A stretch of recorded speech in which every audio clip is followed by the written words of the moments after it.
자, 여러분 오늘도 그리느라고 너무너무 고생하셨습니다. 오늘은 수능 지문이었어요. 여러분들이 요즘 그런 말 많이 하더라고요. 저 요새 지문이 되게 쉽게 느껴져요. 이런 얘기들을 좀 하는데 여러분들 기본적으로 지문의 난이도는 낮지는 않습니다. 그냥 저는 실제 기출들을 가져오는 거예요. 그럼에도 불구하고 여러분들이 쉽게 느끼는 이유는 이제 마라톤 공부법으로 제대로 차근차근 학습하고 있기 때문일 겁니다. 여러분들이 빠르게 읽는 어떤 그런 습관을 좀 버리고 차근차근 글을 눌러 읽으면서 사고하면서 읽으면서 지금 루틴하게 읽는 이런 습관들이 쌓이는 거예요. 그러니까 쉬워, 잘 안 틀려, 이제는 좀 속도도 빨라져, 요런 얘기들을 여러분들이 하시더라고요. 여러분들 보면은 마라톤 처음 시작할 때 저한테 뭐 어렵다, 어떻게 해야 되는지 모르겠다 이런 질문들 많이 하시던데 요새는 좀 쉽게 느껴진다, 좀 지문들 더 어려운 거 없냐, 뭐 이렇게 말씀들을 하시더라고요. 근데 굉장히 여러분들 대견하게 생각을 합니다. 오늘 수능 지문이었는데 또 어떻게 풀었는지 굉장히 궁금하네요. 실제 수능 출제 지문입니다. 이게 18년도 대학 수학능력 시험 고전 소설 작품이에요. 그리고 이 사시남전기 같은 경우는 지금까지 수능에 3번이나 출제된 이 고전 소설의 어떤 꽃이라고 볼 수 있다. 고전 소설의 가장 네임드다라고 우리가 볼 수가 있겠네요. 그래서 가정소설의 특징, 처첩 갈등이죠. 처첩 갈등의 특징들이 아주 잘 나오고 있고 가정소설뿐만 아니라 복잡한 인물관계도 조력자의 도움, 꿈의 기능, 배경묘사, 전기적 요소들 여러 가지 어떤 포인트들에서 우리가 고전소설의 전형을 좀 학습할 수 있는 수단이 되겠다라고 생각을 좀 하시면 좋을 것 같네요. 자, 보기에서 이 소설이 그렇죠. 복선화음의 이치를 담고 있다고 평가한다라는 문장이 있습니다. 여러분은 복선화음이란 단어는 알고 계셔야 됩니다. 선하면 복을 받고 나쁘면 화를 입는다라는 뜻이에요.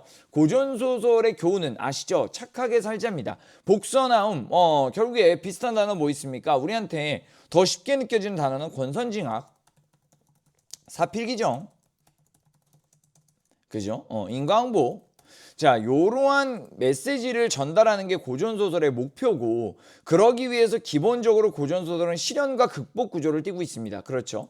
주인공이 여러 가지 어떤 시련과 고난 속에서도 불구하고 성격을 바꾸지 않아 그 착한 됨됨이를 바꾸지 않는 평면적 인물입니다. 평면적 인물은 처음부터 끝까지 인물의 성격이 바뀌지 않는 인물을 의미합니다.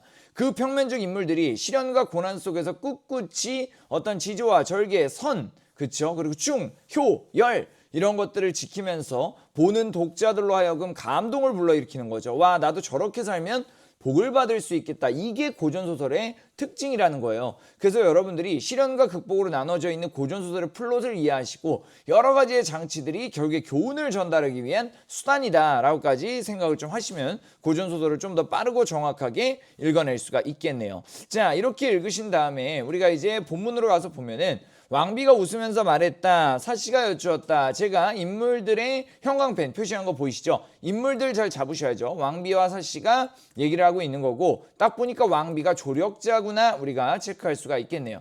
자, 그리고 왕비가 뭐라고 얘기하냐? 굉장히 전기적 요소들이 드러나는 이런 대사인데 조만간 길을 인도하는 자가 있을 것이니 조금도 염려 마라. 굉장히 권위 있는 말투로 이 사씨를 도와주고 있다라고 볼 수가 있겠네요. 이 왕비가 약간 신적인 존재다, 신비로운 존재다라는 걸 우리가 파악할 수 있게 되겠네요. 조력자를 만나게 될 것임을 암시하고 있다. 그렇죠? 그리고 자, 여기에서 꿈에서 깹니다. 고전소설은요, 인몽과 강몽 이 포인트를 잘 구분하셔야 돼요. 인몽은요, 꿈속으로 들어가는 부분이고요. 강몽은요, 꿈에서 나오는 부분이죠. 이 두 부분을 여러분이 잘 체크하셔야 됩니다. 강몽, 꿈에서 나오는 부분이고 여기서부터가 현실이죠. 제가 오늘 여러분들한테 말씀드리고 싶어 고전소설 속의 꿈의 기능이에요. 꿈은 기본적으로 주인공을 도와주는 어떤 조력의 공간일 확률이 높고요. 꿈속에 나타나는 신비로운 인물이 어떤 전기성, 신비롭고 어떤 SF적인 요소를 띠고 있는 그 인물들은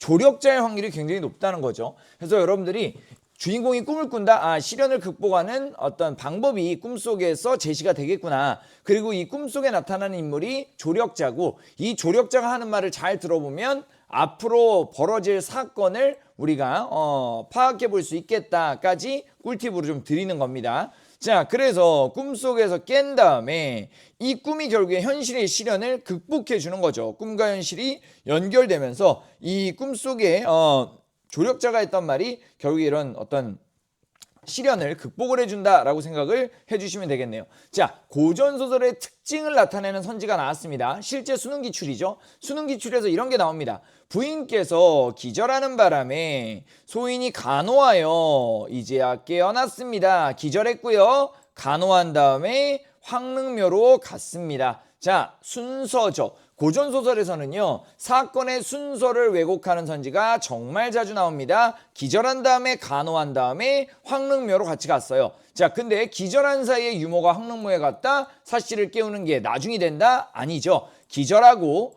간호를 한 다음에 이 다음에 깬 다음에 함께 황릉묘에 간 거니까 사씨를 깨울 방도를 찾기 위해 황릉묘에 갔다 옳지 않다. 사건 순서에 대한 왜곡이다. 체크하시고 여러분들은 1번에 2번 선지 같은 거 외워서 풀 수가 없다라는 거 빨리 깨달으셔야 되고 여러분들이 글을 읽으면서 결국에는 이 사건 순서를 잘 체크해 놨다가 내가 순서 물어본다? 외우려고 하지 마시고 일단 글을 읽을 때는 크게 줄거리 위주로 읽어. 그냥 크게 읽은 다음에 나중에 선지를 읽고 좀 지엽적인 부분이 나오면 그때 돌아오시면 돼. 그때 지문으로 돌아와서 순서가 왜곡돼 있지 않나? 라고 체크하시면서 물론 고전소설의 선지들이 순서를 왜곡하는 경우가 많다는 건 알고 있어야지. 그럼 이 고전소설이 어디가 잘못됐다라고 우리가 생각을 해볼 수가 있겠지. 혹시 순서가 잘못된 거 아니야? 순서 여기에서 크로스 체크 하신 다음에 정답을 고르셔야 된단 말이야. 그냥 여러분들이 고르지 마시고 반드시 순서 지문하고 비교하신 다음에 장면 단위 독해하시고 그 장면을 다시 확인해서 정답 고르라고 제가 말씀을 다시 드리는 거예요. 정답은 2번이 되는 것이고, 자, 그 다음에 결국에 이 사씨가 꿈속에서 봤던 왕비들을 현실에서도 어떤 이 연결고리를 파악을 하고 꿈속 일이 진짜였구나, 진짜 나에게 어떤 도움을 주는 메시지였구나 라는 것을 인지를 한 다음에 이제 쭉 사건이 전개가 됩니다. 10이라는 단어 꼭 기억하셔야 됩니다. 여자 종이라는 뜻이에요. 여자 종을 시켜서 세 사람이 나누어 먹었어요. 이윽고 사씨가 말했다. 의지할 곳이 없으니 신령이 나를 놀리시는구나. 지금 방황 중이다 라는 거 여러분이 체크를 할 수가 있겠고요. 그때 누가 나온다? 여승과 여동이 나온다. 우린 뭘 떠올려 볼 수 있겠어? 꿈속의 왕비가 했던 말이죠. 조만간 길을 인도하는 자가 있을 것이니, 그러면 지금 뒤에 나오는 여승과 여동은 사씨를 어디로 인도할까요? 맞습니다. 남의 도인, 남의 바다 끝으로 인도할 거야 라고 우리가 생각을 해볼 수가 있겠습니다. 자, 이렇게 우리가 정리를 해보시면 되겠고요. 그 다음에 넘어가셔서 이제 이렇게 조력자가 나오면서 사씨가 위기를 극복하는 장면이 나왔어요. 꿈속에 조력자가 나와서 위기를 극복하게 되었다. 이 꿈의 기능을 여러분들이 장면 1, 2로 가져갔으면 좋았겠네요. 제 지문 장학을 참고해 보시면 장면 1이 꿈이었고 장면 2가 현실이었는데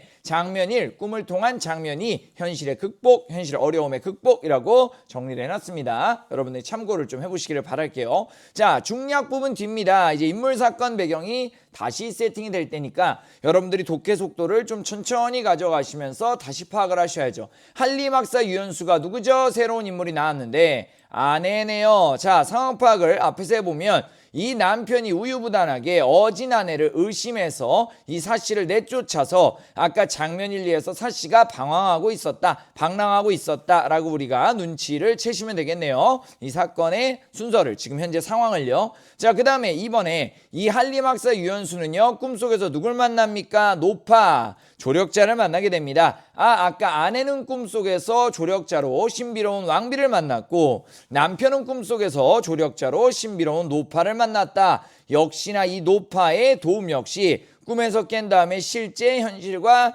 연결이 되면서 실제 현실의 시련과 고난을 해결해 주더라. 그쵸? 이렇게 보시면 되겠고요. 자, 이 부분 잘 보셔야 됩니다. 선지에 나온 부분을 우리가 다시 장면으로 돌아와서 여러분들이 크로스 체크를 해주셔야 되는데 뭐라고 얘기했냐면, 자, 한림이 물을 먹은 다음에 병이 다 나았어요. 그것을 본 사람들이 신기하게 여겼다까지는 좋습니다.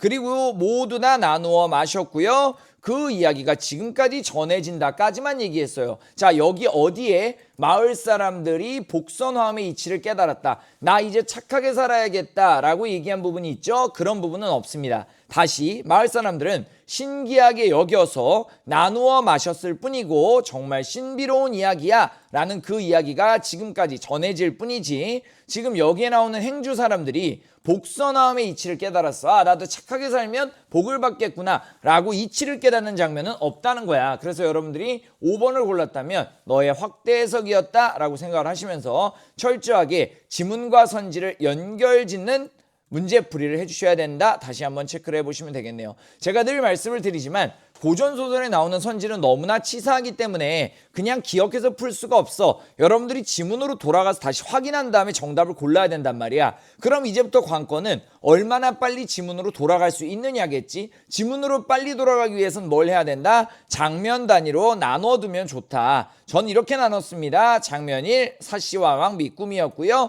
장면 2, 사씨와 여승여동 현실이었습니다. 꿈속의 이 조력 암시가 실제 현실의 조력으로 나타난다. 조력은 누군가를 돕다라는 뜻이죠. 장면 3 역시 유연수와 노파 꿈속이었고요. 이 노파가 암시했던 이 조력에 대한 암시가 현실에서 실제 조력으로 나타난다. 물을 먹고 유연수가 병에서 나았다까지 체크하시면서 시련 극복의 수단으로 꿈이 사용되고 있다. 현실의 시련 극복의 수단으로 꿈이 사용되고 있다. 이렇게 장면 나눠 놓으시고 여러분들이 선지를 만나면 이게 몇 번 장면이었더라? 그것만 크게 파악할 수 있잖아요. 그럼 빠르게 해당 장면으로 돌아가서 체크하시고 선지하고 지문을 다시 한번 체크하시면서 실수 없이, 선지들이 치사하니까 정답을 골라낼 수 있어야 된다라는 말씀을 드리는 겁니다. 좋아요. 사건 순서에 대한 문제였고요. 리을 역시 사씨가 배인데 배에 꿈에서 계시를 받아 준비한 수단이 아니라 사씨를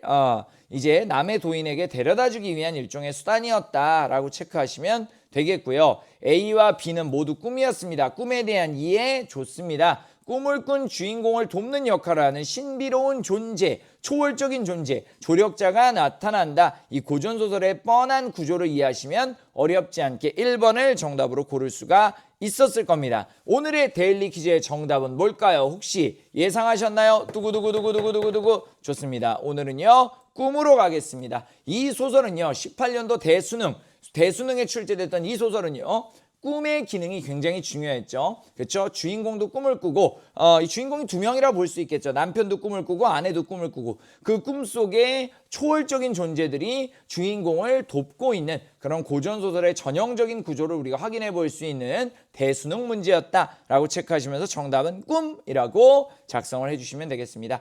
여러분, 오늘도 글 읽느라 너무너무 수고하셨고요. 진정한 행복이라는 것은 무언가를 위해 온전히 몰입하는 데서 온다고 합니다. 여러분들 뭔가 집중해서 뭔가를 할 때 있잖아요. 그걸 내가 무언가를 이루기 위해서 막 고통스럽게 참아야 하는 순간이라 생각하지 마시고 그 몰입하는 순간 자체가 모든 걸 잊고 내가 무언가에 진정으로 몰두할 수 있는 나의 어떤 능력을 발휘할 수 있는 행복의 순간이다라고 생각을 하시면서 오늘 하루 또 잘 보내시기를 바라겠습니다. 여러분, 제가 진심으로 응원 많이 하고 있어요. 자, 과제 제출하면서 우리 또 이야기 나눕시다. 자, 수고했어요. 안녕. 난 여기서 인사할게.